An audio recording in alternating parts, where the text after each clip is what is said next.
கர்த்தருக்கு ஸ்தோத்திரம். காலை மன்னா. உங்கள் இரத்தம் எதற்காக கூப்பிடுகிறது? என்ன செய்தாய்? உன் சகோதரனுடைய இரத்தத்தின் சத்தம் பூமியிலிருந்து என்னை நோக்கி கூப்பிடுகிறது. ஆதியாகமம் 4:10. இரத்தத்திற்கு சக்தி வாய்ந்த ஒரு சத்தம் உண்டு. இங்கு ஆபேலின் இரத்தம் பழிவாங்கும்படி மன்றாடுகிறது. தேவனே, என் சகோதரன் என்ன செய்திருக்கிறான் என்று பாரும். நான் அவனுக்கு யாதொரு தீமையும் செய்யவில்லை, ஆனால் அவன் என்னை கொன்று போட்டான். கர்த்தாவே, நீர் இதற்கு ஏதாவது பதில் செய்யும். அவனை தப்ப விடாதேயும். ஆபேலின் இரத்தம் பழிவாங்கும்படி மன்றாடும் போது கர்த்தராகிய இயேசுவின் இரத்தமோ மன்னிக்கும்படி வேண்டுதல் செய்கிறது. பிதாவே, இவர்களுக்கு மன்னியும், தாங்கள் செய்கிறது இன்னதென்று அறியாதிருக்கிறார்களே. இதில் அற்புதமான வல்லமை இருக்கிறது. ஆபேலின் இரத்தம் பூமியிலிருந்து கூப்பிட்டது.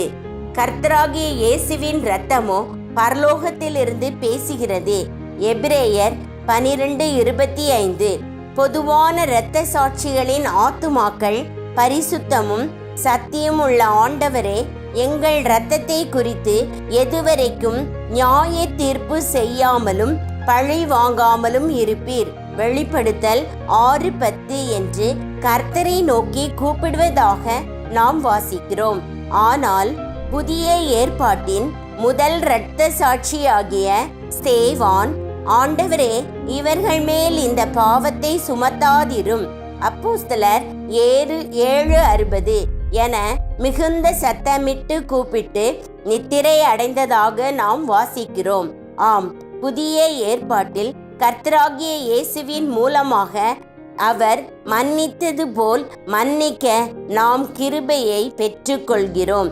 நீங்களோ சீயோன் மலையின் இடத்திற்கும் ஜீவனுள்ள தேவனுடைய நகரமாகிய பரம எருசலேம் இடத்திற்கும் புது உடன்படிக்கையின் மத்தியஸ்தராகிய இயேசுவின் இடத்திற்கும் ஆபேலுடைய இரத்தம் பேசினதை பார்க்கிலும் நன்மையானவைகளை பேசுகிற இரத்தமாகிய தெளிக்கப்படும் இரத்தத்தினிடத்திற்கும் வந்து சேர்ந்தீர்கள். இந்த கிருபையின் காலத்தில் பழிவாங்க வேண்டும் என்று யாராயினும் விரும்பினால் அந்நபர் கர்த்தராகிய இயேசுவின் இரத்தத்தை அல்ல, ஆபேலின் இரத்தத்தையே உடையவனாயிருக்கிறான். அன்பான தேவ பிள்ளையே, உன் இரத்தம் எதற்காக கூப்பிடுகிறது என சோதித்து அறிவாயாக. பழைய ஏற்பாட்டு பரிசுத்தவான்களைப் போல் உனக்கு எதிராக இழைக்கப்பட்ட தீமைக்கு கர்த்தர் பழி வாங்குவார் என நீ எதிர்பார்த்து கொண்டிருக்கிறாயா?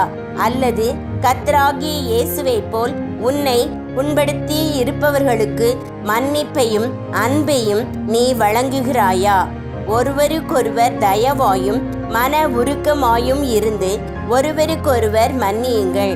ஒருவர் மேல் ஒருவருக்கு குறைபாடு உண்டானால் கிறிஸ்து உங்களுக்கு மன்னித்தது போல ஒருவருக்கொருவர் மன்னியுங்கள்.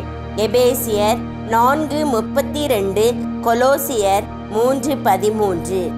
ஆமேன்.